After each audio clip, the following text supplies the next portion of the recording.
Guys, magandang araw sa inyo lahat guys. Nandito tayo sa gilid ng sapa. May kalabaw nga pala dito. Info kasi guys na may ginagawa dito ang Japanese Imperial Army na malaking stone map. Babasahin natin ito guys. Gaya ng kakayahan natin na makatulong din sa kapwa kung paano magbasa ng mga stone map na sa mga gilid ng sapa. Kaya nilinisan namin ito guys para mamaya titingnan natin kung saan ba talaga nilagay yung totoong stone map, kasi nature ito na bato guys, pero may babasahin tayo dito mamaya. Ito yun guys yung kasama ko guys. Huwag muna kayo mag-ano guys, manood muna kayo. Huwag nyong i-off yung mga cellphone nyo, kasi para kahit kaunti guys may matutunan kayo sa amin guys kung ganyan guys maglinis ng mga stone map guys, para makita natin guys yung saan talaga yung totoong engraves at saka yung mga nature.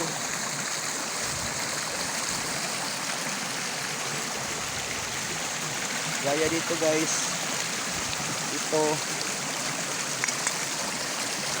parang ginawang bula na hinati sa gitna. Ito guys, ito na din yan guys, babasahin natin yung mamaya.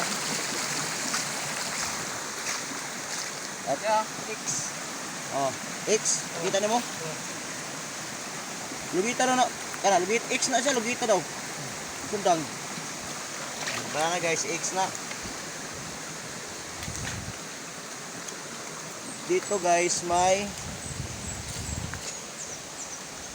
box na bato. Ito. Saka may mga sulat din sa gitna. Doon po sa mga beloved subscriber ko guys, manood muna kayo para kahit kaunti may maitutulong kami kung paano magbasa ng mga stone map.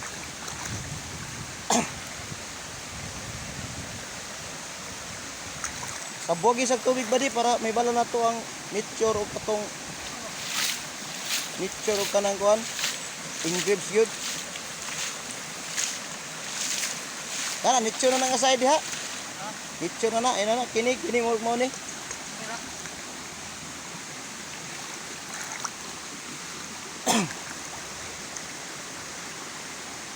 Ito guys, umpisa na natin guys. Ito guys, totoong engrave ito guys yan, bari. Ito guys, gawa ito ng ano guys, ng mga Gia. Ito. Letter T.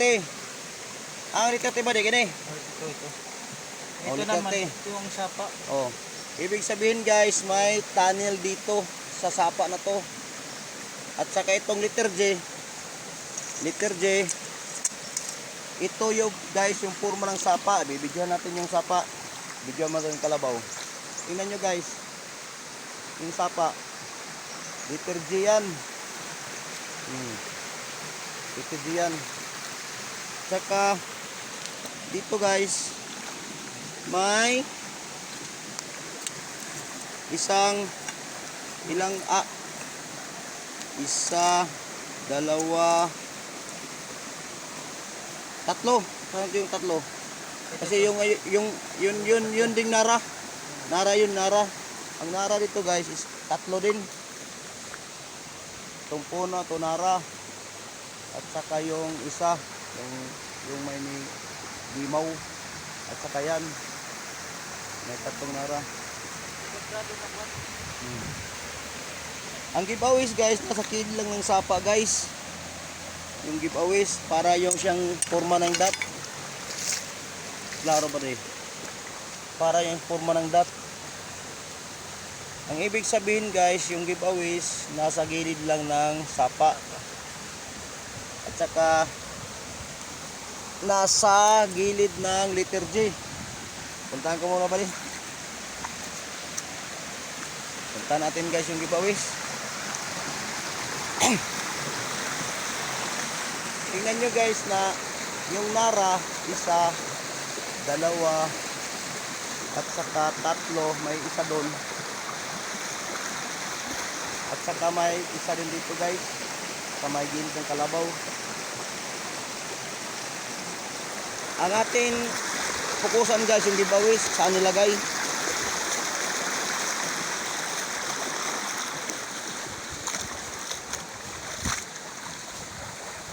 Ay nalimpiyo ba di?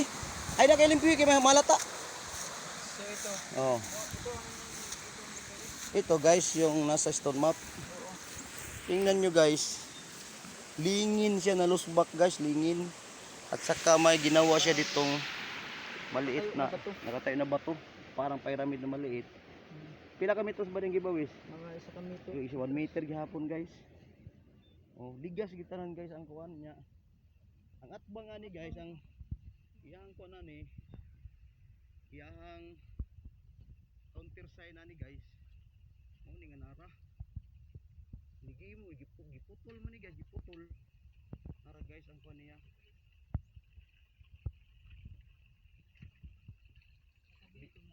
Yung Nara. Lingin siya na bato. Niya ang puno ng Nara. Ligi mo. Muli guys ang gini guys, posible din ito guys na may giveaway dito sa ilalim ng Nara. Pero ang sa atin dito, naka straight line yung ito na Nara, naka straight line. At yun ang Nara. Ang sa atin dito guys, hindi tayo nakasama sa paglibing, pero nahalata naman natin yung nalupyak na lupa. Unahin muna natin ito guys pagkuha. Ito naman yung angkor. Angkor niya. Angkor nga ba siya angkor? Ito lapos no. So ibig sabihin guys, may malaking deposito dito sa sapa guys na tunnel. Yun lang sa tunahon brad kay ngano nalupyak ni. Ipangutana sa atin sa atong mga tropa kung itunaan man ni kabaw or nalupyak, kung di man kung kabaw mangud guys dako ka kay lingin man siya nga pagkakuan guys. Lingin siya nga pagkalupyak ba. Yang kabaw ba ya dako ya kay na. Nya kini nga bato guys nang di ani diri. Oh. Kini siya gikan po dito guys. 5 meters no. 5 meters ang site sa bato nga atbang niya guys nga nas ilalom sa Nara. At lifted jing sapa guys ha. Lifted G. Og mao po niyang kuan guys, Nara po na isa.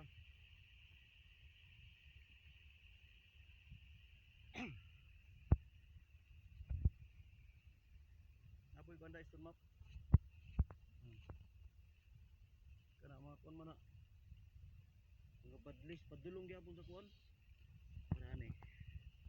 30 gyapon guys, so 30. Tunnel. Unya kana siya. Katudlo na siya sa giveaways natin guys oh. Parang giveaways ulay ra kayo.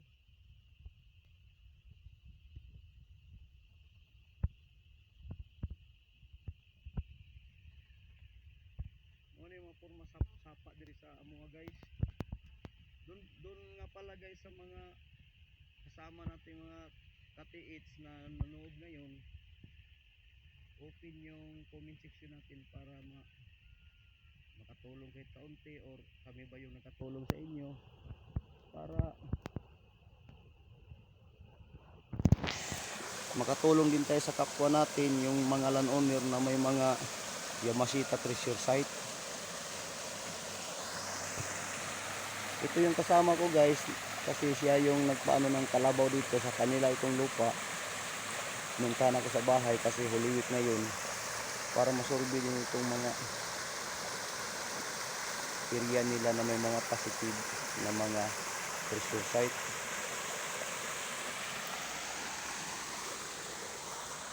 Ito talaga guys yung ano, itong nalupyak na lupa doon sa ano guys, sa isa-isang Nara 5 meters. At doon po, kung dito tayo makatingin guys, may meter din yung isang nara. Pero yung isang nara guys, may kakaiba kasi may buong bato na parang bilog na gitaplak sa gilid ng punuan. Yan guys. Kailangan guys na maglukit tayo ng mga Yamashita Treasure Site guys, na marunong din tayo mangilatis ng ano guys, yung klase ng bato or ano yung nature o ano yung mga man-made. Hanggang dito na lang muna guys kasi umulan na. At like and subscribe lang kayo guys sa Pacific Hunter TV kung nagustuhan niyo ang video namin. Ang sa amin lang na ma-share sa iba yung nadiskubrihan namin. Hanggang sa muli guys, at magandang araw sa inyong lahat.